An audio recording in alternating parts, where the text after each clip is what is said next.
做尖咯。咩啫？差佬未做尖。啲乳酸啊！係啊。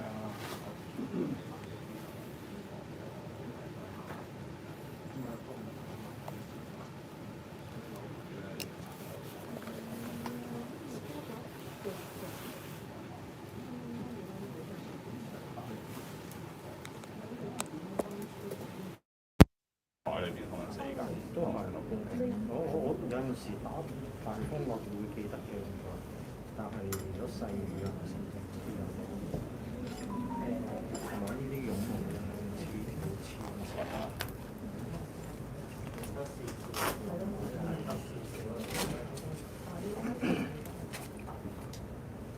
咁嗰度係用4同6買得到，話係主要都係嗰啲主要攞翻去都係攞。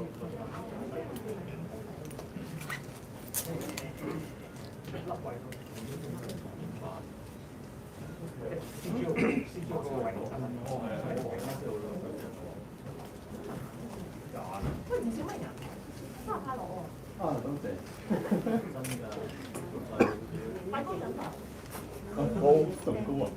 係喎。仲高人喎。長大啊！多謝。係。影一影。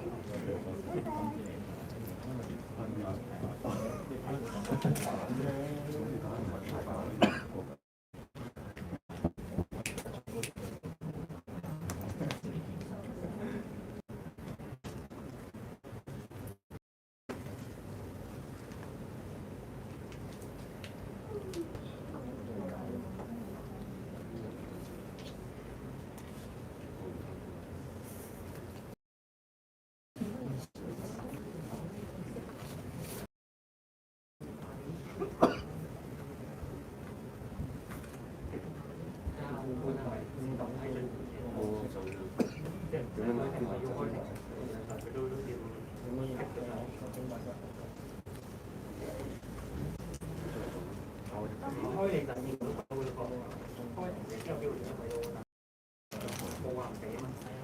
咁而家律政司話申請押後，但係申請押後啲人其實咧開庭要開庭，咁就係法庭開庭就見唔到律師啊嘛。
係咯，又搞，哇！你就做咁多嘢可以，死咗啦！如果你真係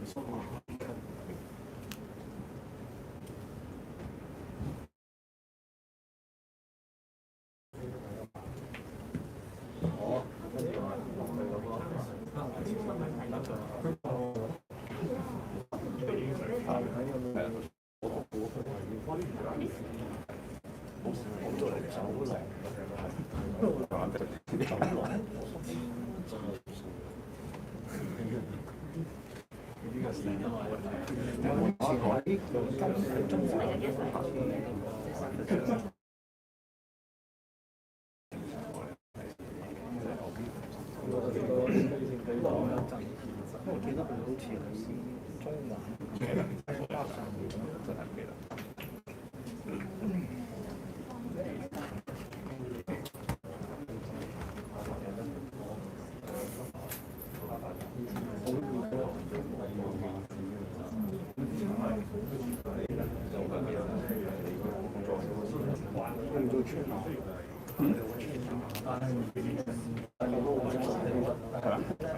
你係咪聽我？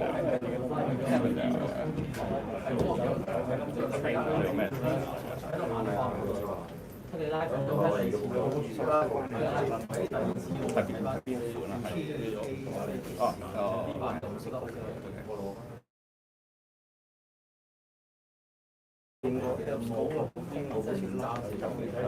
可唔可以玩 Swift 嗰啲嘢？佢有個佢自己嘅上到去網玩唔得，就喺嗰個藍白嗰啲其實都係黐到係咯，我覺得就10你只可以當個保險出嚟，可以教啲落嚟。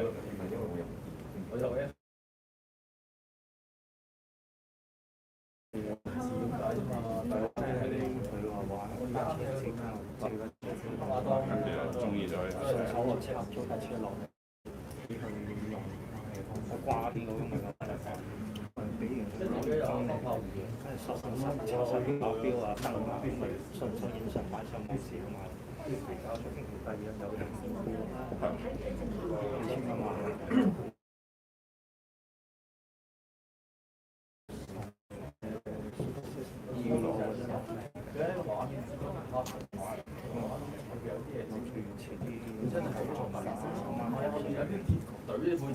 仲冇出嚟㗎？嗰陣時好似有講呢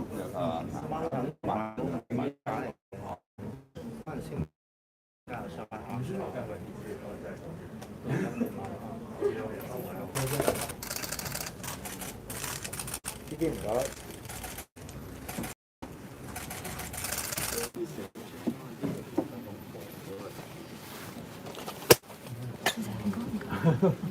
太平盛世嘅啲。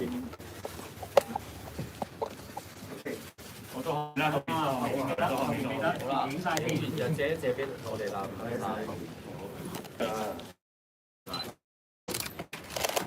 得未？我都就低少少上啲。好，朋友影晒相未？等多陣。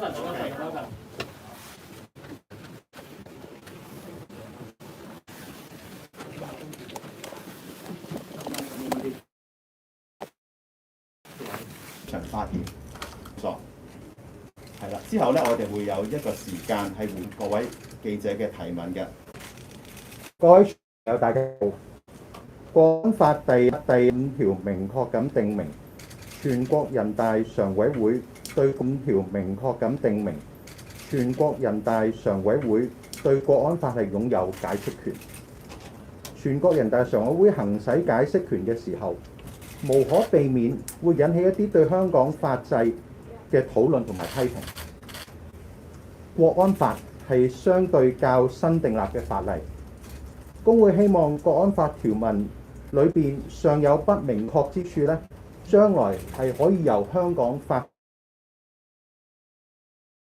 第5條由全國人大常委會去釋法。有關亦都可以留意到。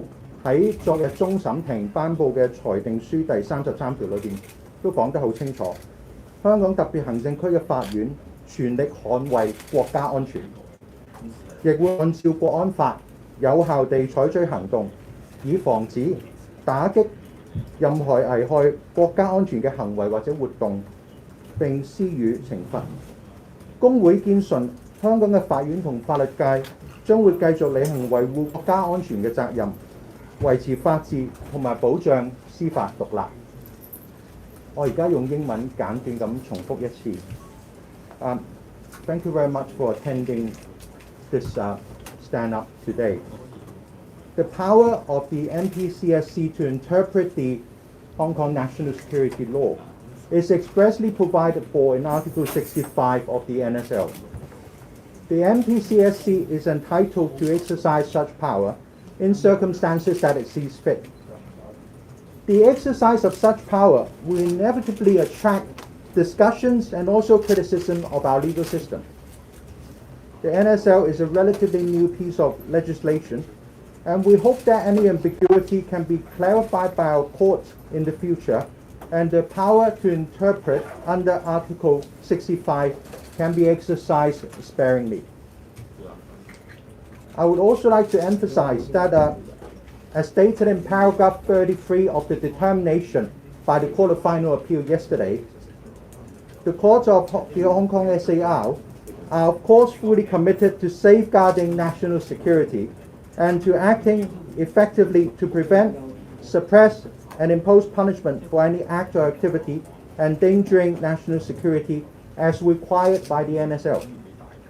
We firmly believe that our courts and the legal profession will continue to discharge our duty in safeguarding national security, upholding the rule of law, and maintaining judicial independence. Thank you very much. 好，而家係答問環節，各位可以用中文或者英文提問。咁咧，我會建議每人可以最多問2條問題。咁發問前，首先講出姓名同埋所代表嘅傳媒機構，或者呢位先生先。在你好，新加坡想問下咧，覺得如果人大釋法成功咧，同即係保障被告去聘請大律師嘅權利同自由，會唔會有個衝突啦？同埋今次即係第6次釋法啦，預計都係即係第一次就國安法去釋法。點樣去睇即係如果人大去解釋呢個法例，即係對黎智英案嘅影響咧？預計嗰個釋法嗰個需時幾耐？嗱，保障被告選擇律師嘅權利咧，第一點我想提醒大家嘅就係、其實香港係有足夠嘅人才，大律師公會亦都喺香港有足夠嘅會員去處理國安法嘅案件。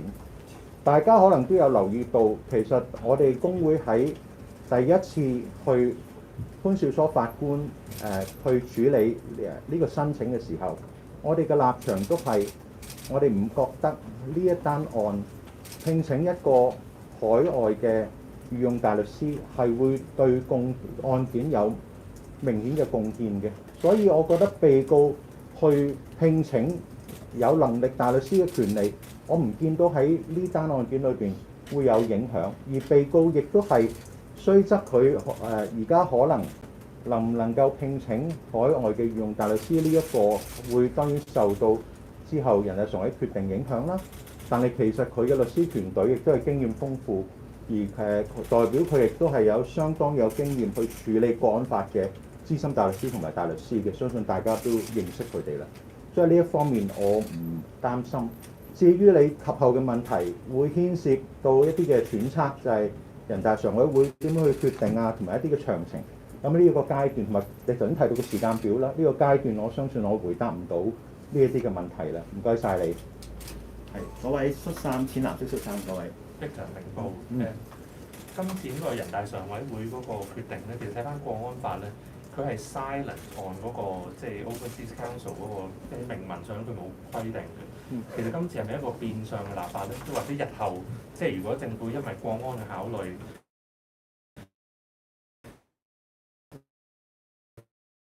即係譬如講即係基於國安嘅考慮咧，就俾外籍工參與國家安法嘅即係相關嘅案件咧。第二咧就係今年1月咧 ，CJ 就話 Judicial Independence in Hong Kong exists as a fact。呢一句你覺得今日香港係咪仍然成立？嗱，第一件事就係、今次係就國安法第一次釋法，同以往嘅釋法當然係有明顯唔同嘅地方。至於大家知道人大去釋法，佢實質上高會點樣去解釋呢？現階段我真係唔能夠去作出嘅揣測。所以當然啦，喺我哋見到有關嘅解釋前，可能大家都會有一啲擔心，有一啲嘅疑慮。但我希望大家都係會留意下釋法之後嘅內容，亦都睇下嗰個實踐，再去評論有關對於香港嘅影響。至於 Alvin 你第二條問題話 Judicial Independence exists as a matter of fact， 呢一個今年終審庭首席法官張舉能喺1月，我相信係法律開幕年度嘅時候所講。我相信今次嘅事件其實我見唔到同司法獨立同 judicial independence 有好大嘅關係。我亦都唔覺得今次嘅事件會破壞香港嘅 judicial independence。大家要記住，其實《國安法》嘅65條呢個演繹同之前釋法一樣，其實係現有嘅機制去處理一啲我哋香港要面對嘅問題。所以你見到今日其實司法機構都出咗聲明，佢話其實佢哋都係尊重呢個決定。但係咪變相係變相立法咧？因為個法例本身我諗我哋要睇一睇之後有關嘅條文，我哋再去討論呢一個事情。係啦，由於時間關係，呢個係最後一條問題。Can we have English question, please? The lady sitting at the back. Questions from ASB. Mr. Dawes, you said you have the power to interpret the law would be... Sorry, can you speak up because of the mask? Yeah, sorry about that. You said you hope the power to interpret the law could be used sparingly. Yeah. Do you think the Chief Executive have used his powers sparingly in requesting interpretation? And more importantly, is there a legally defined procedure for the Chief Executive to do this? Is his request a legally based one? Second question, has the bar all along known that the government will seek an interpretation when the bar joined the DOJ to oppose the omission? Does the bar regret joining DOJ? Was it a wrong choice? Now, first of all, can I answer it backwards? Because we had no idea, frankly, that there was going to be interpretation under Article 65, of course. We're aware of that power. When the decision was reached to oppose the admission of overseas counsel in this case, it was pursuant to our usual procedures. And those of us following our judgments would appreciate that the bar opposing the admission of overseas counsel actually happens quite a few times every year. And it's especially in relation to first instance criminal trial. This is not the first time we oppose. And some of you may recall that the bar also opposed the admission of David Perry QC in the prosecution of a number of individuals, including some of members of the bar and other individuals in the appeal that is currently being heard in the court building today. So we say that the decision to oppose is one that is based on our understanding of the law. We did not take any extraneous considerations into account, and we certainly are not aware of the fact that there is going to be interpretation under Article 65. If anyone is to tell you that they know back then, I would be very, very surprised. Secondly, of course, we do have a standard protocol and procedures in deciding whether to oppose. So there's a committee in the bar populated by senior members to consider whether we should oppose admission in any given case. Such decision is then subsequently discussed by the Bar Council before the matter is decided by the court. So even in cases where we do not oppose, the admission of overseas counsel will involve a court order. The court will have to approve it, and they do not represent such decision. So each and every case is considered seriously. And if you ask me whether there's any regret, we have certainly followed our usual protocol. And I don't think there's anything that we should regret about. Also, you will also note, and I won't repeat it because our stance is set out in the judgment quite clearly. In each and every stage of the proceedings, we have taken a stance that is considered, and it is not simple opposition, full stop. And in that regard, I won't repeat our position because it's been recorded at every stage of the court's judgment. Sorry, I missed your other question because there were two. You said the power to interpret the laws should be used sparingly. Do you think the Chief Executive has used his powers sparingly? And more importantly, is there any legal procedure to specify like what actual steps the Chief Executive can take to request interpretation? The power, of course, that have set out very clearly under Article 65 of the National Security Law. And that is why you see in the Chief Executive's press conference yesterday and this morning, he has basically set out the steps that he has taken. And in that regard, I can only say that we are really dealing with the early days of the NSL. And under this situation, the court has considered the matter. The government has has also stated their stance very clearly and have explained the position. Of course, using interpretation to deal with the situation will undoubtedly, as I've said, result in certain doubts or discussions about our legal system. Now, the fact that doubts are created, of course, is not a situation that is ideal, but I do understand the government's position and the reasoning given by the Chief Executive both yesterday and this morning. I'm sure some of you have attended that press conference. I'll answer one more question because there are so many of you. I think you timed out my question. I was not asking about NPCSC's power. I was asking The procedure. where, yes, the procedure, the steps took by the frankly, I'm not aware of any concerns in relation to the procedural aspect of what is going on, because the power is there. I think it is very important, I think, to focus on how we can deal with this expeditiously, because we all know that there's an upcoming trial. The Chief Executive said there will be an adjournment, and it is really in the hands of the court in the forthcoming case to ensure that the defendants are being treated fairly in accordance with the safeguards that we have under our law. Thank you. Why don't I? Yeah. 你好啊 TVB 嘅，我都想問翻咧，點樣睇琴日政府提出釋法嗰個理據咧？覺得佢哋係咪站得住腳咧？